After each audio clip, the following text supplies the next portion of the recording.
This is Remote Daily, your daily dose of inspiration. This is Remote Daily, an oasis of innovation for your mind, your soul, and your heart. Connect and recharge with Remote Daily. This is Remote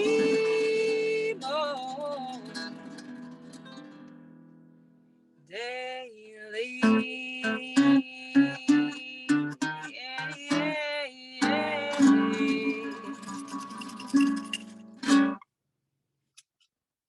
I hope people can see this on the parking lot in Whole Foods in somewhat Connecticut. What beauty is coming out of this one car. Thank you both so very much, and welcome back to the stage, Jenn Donahue. Hi, thanks so much. I love the little rattling of the keys. That was a great ad. The water bottle too, I think got some love here in the chat.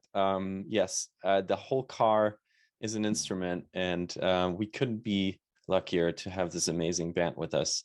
So many times here on Remote Daily, Eleonora and Dario made our lives better.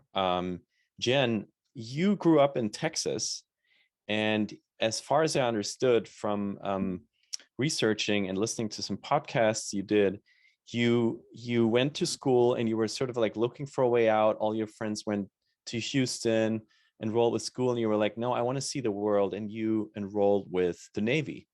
And you stayed in there for more than 2 decades. I think we said in the beginning, 26 years. You were working on most of the continents that this planet has to offer.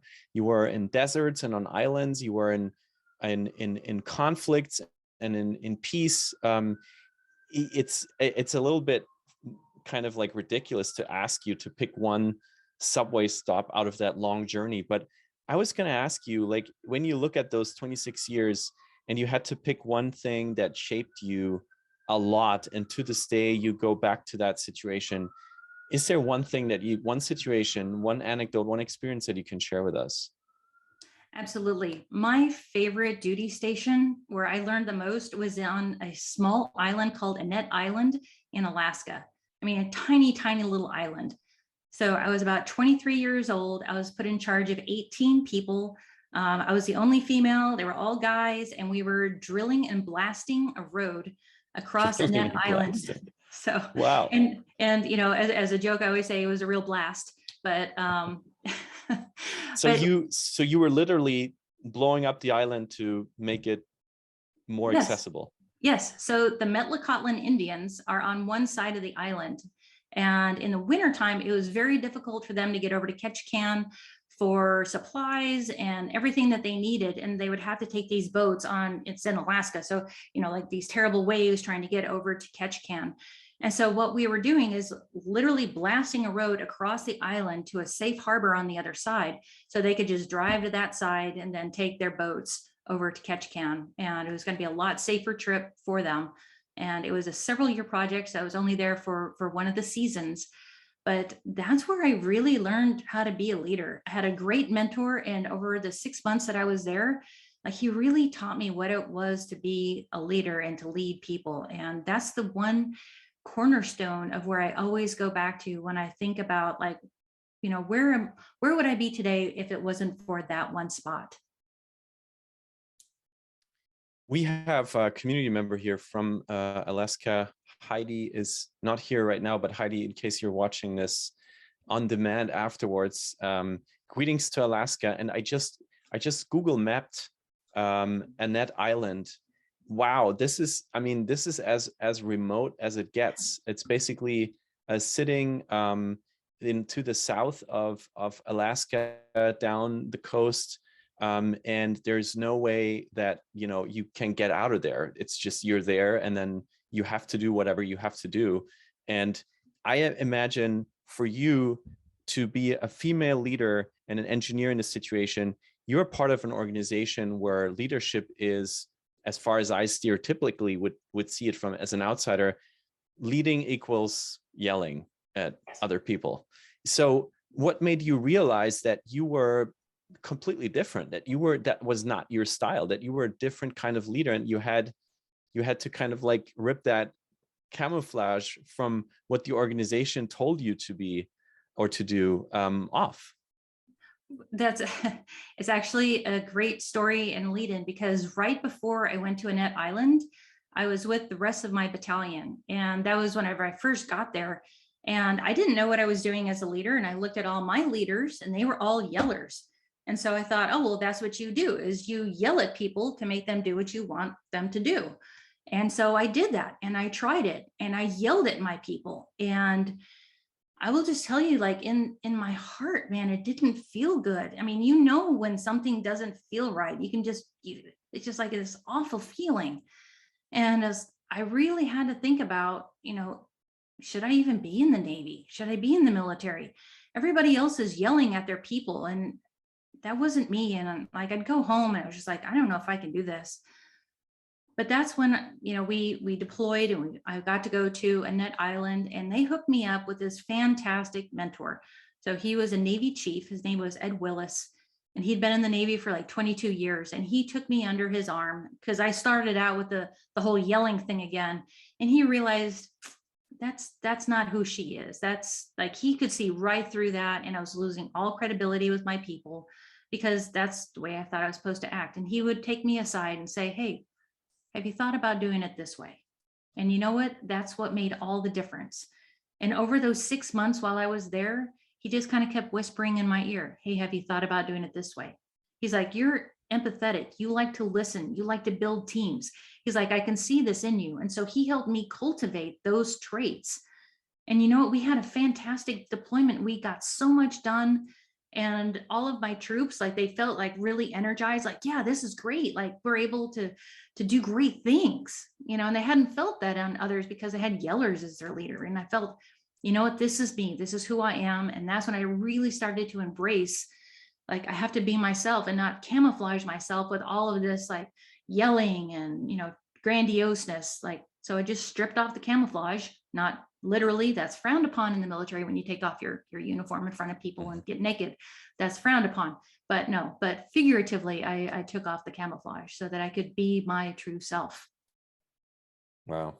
But, and John Patton, our amazing brain and encyclopedia of remote daily, just dug up an article, Soldiers Build Road in Alaska for Indian Tribe, from 2007, Annette Island. Is that actually what is that your story? I'm just going to screen share it here. So yes, very close. I was there in 1999. So this has basically been an ongoing project where people are able to go out to Annette Island and practice drilling and blasting and practice surveying. They get to drive big trucks around. And so it's a really great training opportunity. But yes, that's part of my road. Wow. So in this remote environment, you discovered how you want to lead, and you had this amazing mentor. So I wish for all of us to have that, but what if we don't have this person whispering in our ear? And I you know, when I look at Amanda's story, for instance, I'm sure Amanda is an amazing leader in finding her way of leading, but in a hospital, in a high stress, high pressure environment, there's not always a person next to you whispering into your ear. So you've had that situation, Jen. What are the Amandas of this world supposed to be like? How can we find out our own leadership style when we don't have a person next to us as a mentor like you had? I would say two things. Number one, if you can find a mentor, please go out and find one. Whenever you have just a chance to just take a breath. And it doesn't have to be someone that's even in your same field. Maybe you have somebody that you know that is very calm under pressure. Say, hey, would you be my mentor? That type of thing. But go out and find a mentor of some kind. And number two, this is going to sound kind of crazy, but go out and take one of those personality tests. And I know that I was like the biggest skeptic of the personality test. It's like, there's no way they can ever understand who I am. But I found that I was able to be a better leader by really reading what it has to say about me. I knew my strengths and I kind of knew my weaknesses, but I didn't understand how those were being portrayed by others. And that's what really helped me a lot as well. Whenever I didn't have that mentor next to me, it told me that, because whenever I get really stressed, man, I am like laser focused and people rely on me. And that's a very good trait. But I also block out everybody else around me. Like I block out everything and everybody, and I can be working and my husband tells me it's time to come down for dinner and I don't even hear him. And so that's not really a good leadership trait. But by reading this, it brought to the conscious that, hey, it's a good trait to be laser focused, but you need to be aware of this also. And so now I'm very conscious of the fact that whenever I get into this mode as a leader, this is something I need to take a step back and realize I might be shutting everybody else out. So take one of the personality tests. It really might help you as well. And Karis is asking here in the chat, do you have any specific tests that you recommend? I would say the Clifton Strengths is probably one of the best, because it not only told you your strengths and your weaknesses or areas to work on, but it told you of these pitfalls that you could fall into easily. And so I thought that was actually the most important part of all of that. Is like, I think most of us know our strengths and weaknesses, but we don't think about how others portray those. So I would absolutely say, if you can, take one of those tests and really take it to heart of saying, hey, maybe it's not quite right for you, but just read it, absorb it, and see how that changes your life. Thank you for sharing that. I just shared the link from Gallup, I think, who was behind this test, in the chat. And if anybody else has recommendations on leadership tests they have taken, please share them with us in the chat. This community is an amazing trove of wisdom, and I'm sure many of you have input on that as well. Who is actually a leader today that inspires you personally, Jenn? There's a man, his name is Mark Handley. Sorry. And he is such an amazing, amazing leader. He would be the one that you go out, and that's the person that I want to emulate. He was so charismatic. He cared about like all of his people. He's one of the people that's like, yes, I want to be like him when I grow up. Another one is Rudy Bonaparte. So I have two people that I really, really love. And he was a fantastic businessman. And he really took the time with every single one of the 800 people in his company to get to know them. I mean, on a personal basis. And so I look at these two men and just realize, hey, you know what? I could be like that. I just have to understand their mechanics. But those are great leaders to me. And I hope that someday that I could live up to what they've become. So I just found Rudy Bonaparte, as he's in your field, right? He's in your industry. Yes. So you're not pointing us to any, like leadership authors from other industries. You're talking about people in your vicinity, people that you met, that you spent time with, yes. Which I think is such a great example for, it doesn't have to be Mahatma Gandhi. You can find somebody next door that really inspires you for a lifetime and that you model decisions after. And let's look into the future, Jenn, because let's stay in the near future for now. I mean, I'm from Germany, and Central Europe, this entire region right now is in the middle of the fourth COVID wave. Now, Omicron is, of course, adding an extra scare to this whole thing. But anxiety all across the Western world is rising again. And many teams are affected again. Many teams postpone their plans, their end of the year events. Many things are getting canceled again. Performers like in Ontario have to deal with that, but also people that work in many, many other industries. Remote work is being resurfaced in many organizations. Laws are being discussed. So we are really, again, sort of in a crisis mode, even though vaccinations are distributed, that affect us. In a situation like this that we're in right now today, what is the worst thing a leader could do? The worst thing that any leader could do is basically pull in on themselves. A lot of people, whenever they get really stressed out, they basically just make a little cocoon around themselves and they just block everything out, and they don't want to think about what's going on. And we're just going to keep going the way that we've been going on this entire past decade. And they don't want to accept change. and they hide behind their desk and they don't want to make decisions. That's the absolute worst thing that a leader can do. And I've seen it, you know, whenever you're in a crisis, some people work really well in crisis and some people just want to close the door and hope that it all goes away. Open that door. You have to go out and you have to talk to people. You have to make sure that all of your personnel understand what's going on. You have to be personable. You have to treat them like humans. Have those hard discussions with them about what's going on. You know, if you're showing that you're very open and honest with them, you know what, they're going to be loyal to you and they're going to help you as well. So as long as a leader is out there and doing their best to keep everybody informed, that's one of the best things that they can do. And then also you have to make decisions. Think about where we were probably 2 years ago. Think about what's happened and think about how you can improve for the next round. Now, here's the great thing about this, and I was just thinking about this. We've been going through this now for about 1.5 years. What lessons have we learned? Who has actually stopped, got the team together and started to think about, hey, what are all of the things that we did wrong, but what did we do right? Who has actually taken a day off to just say, hey, what can we do? And just kind of block everything else for a minute and then just start brainstorming. Okay, what if this happens again? How can we be better for the next time when we come out of that?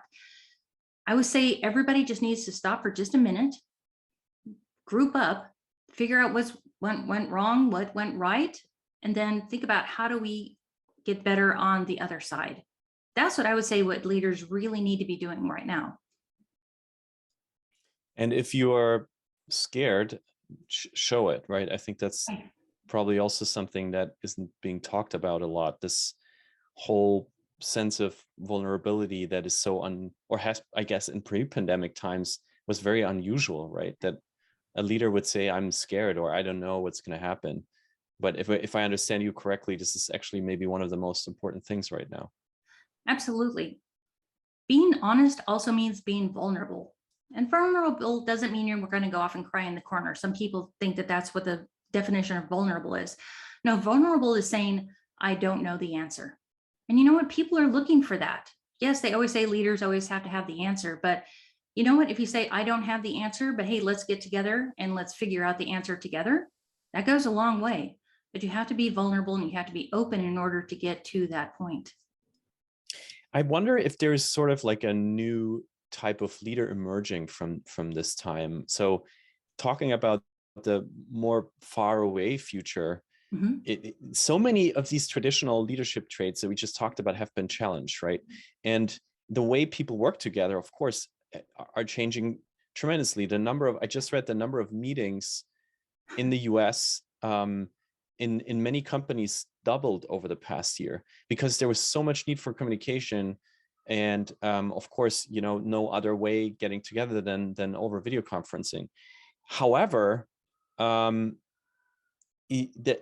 meetings also changed how they looked like. There was more accessibility in the meetings. There was less highest paid person in the room executing power and pressure non-verbally. So that was changing. On the other hand, many people still feel much more isolated in their work environments. That whole number increased. Productivity in many companies went up because people don't commute. They just sit in front of their laptop. But the sense of belonging went down because people have less of a chance to actually be together. So all of this change is still ongoing. And the leadership, even now, it's crisis management again. The leadership also has to change, and it is turning into something else. It is still ongoing. So given all this crazy upheaval and all this change, do you already see a pattern of what a post-pandemic leader can look like? What kind of type we actually need for 2022? Absolutely. I've actually done some research on this over the last couple of months, and they were looking at why people were basically leaving their jobs. And as you know, we're all in the middle of the great resignation. Everybody's quitting their job, especially here in the US. We've had the highest quit rate in, I think, something like 6 decades. I mean, since they've been looking at this, people are quitting their job. And the number one reason why people are quitting their job right now is because they wish that their boss was more empathetic. That's like 94% of people who have been polled have said they wish their boss was more empathetic. And I've also been running these online polls of, what are the traits that you look for in a leader? And one of the traits that's really rising recently is empathy. And I think we're going to see a lot more empathetic leaders when we come out of this. They have more flexibility, that they're willing to listen, because that's what people are looking for right now. And for those who are able to harness that empathy, those are the companies that are going to do well. Those are the companies that are going to start to grow. Those are the companies where they're going to retain their people because they're empathetic. And I think that's a huge shift in the way that it used to be, because it used to be a very top down, like, I'm telling you what to do. Again, yelling is like, if I yell at you, you're going to do what you want me to do, as opposed to more of a bottom up, where you're listening to people and you're taking their ideas on and you're really listening to learn from what they have to say. So I would say absolutely, as we go into 2022, those who are empathetic and are listening to their people, those are the leaders that are going to succeed. Those are the leaders that are going to retain their people, and they're going to be successful. Now, a lot of what I thought about researching about you is about, female leadership and how that, of course, embodies some of what you just said. However, though, in your own profession, there are still very few.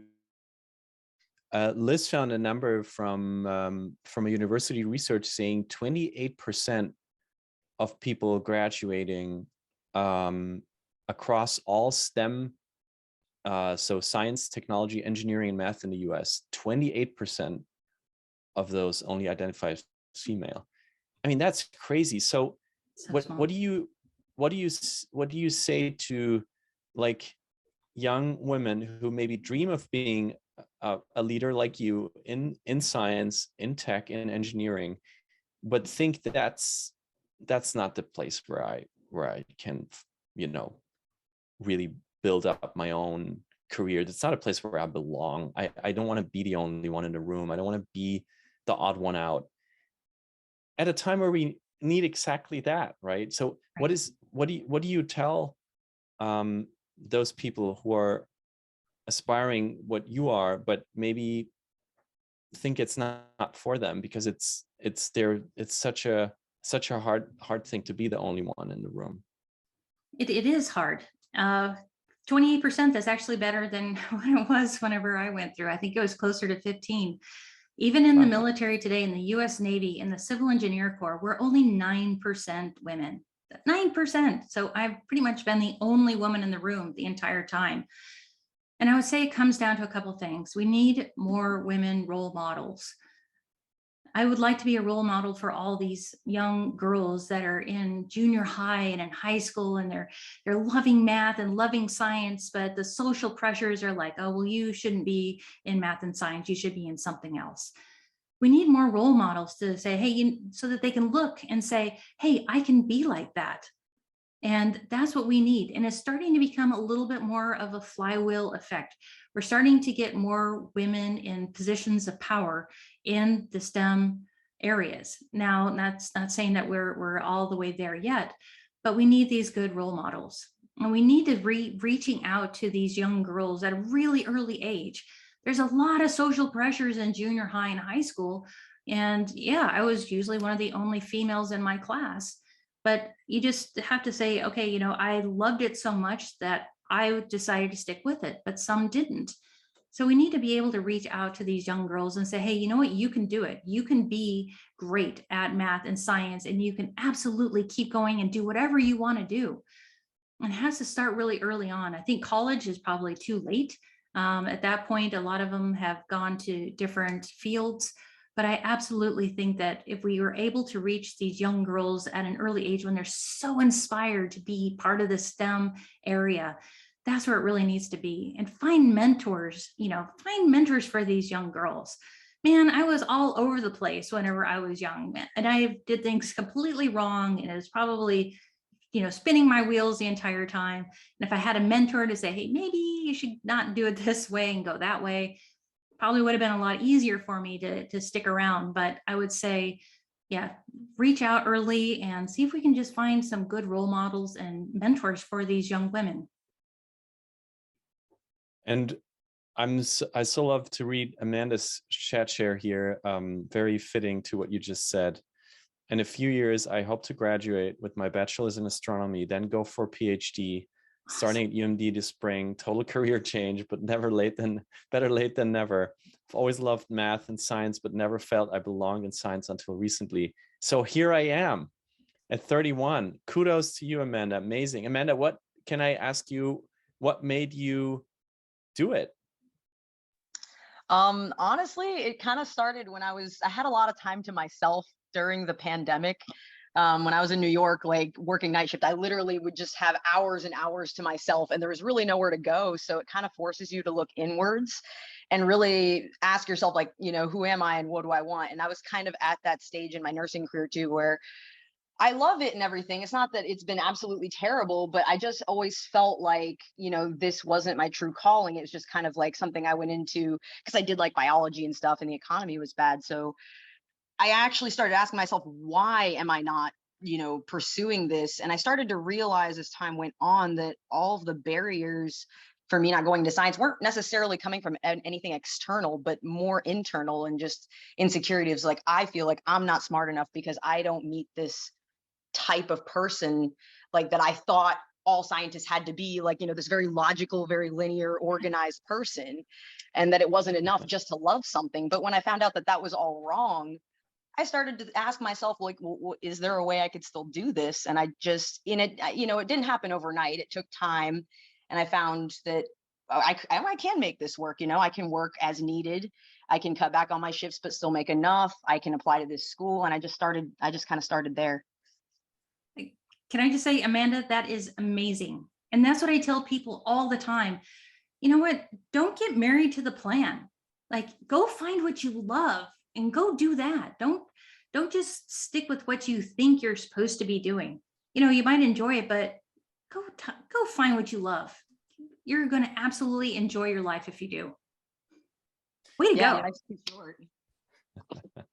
Way to go. And I have to say, both you and Jenn and Amanda are the reason why I feel so optimistic for my two daughters going into this world. You're both amazing leaders and really idols. And I have to say, one of the best things I saw happening when I see myself as a dad reading to my daughters is the Rebel Girls series. We actually hope to have the makers behind On Remote Daily this coming year, which is basically a series of books that highlight extraordinary women from the past and present.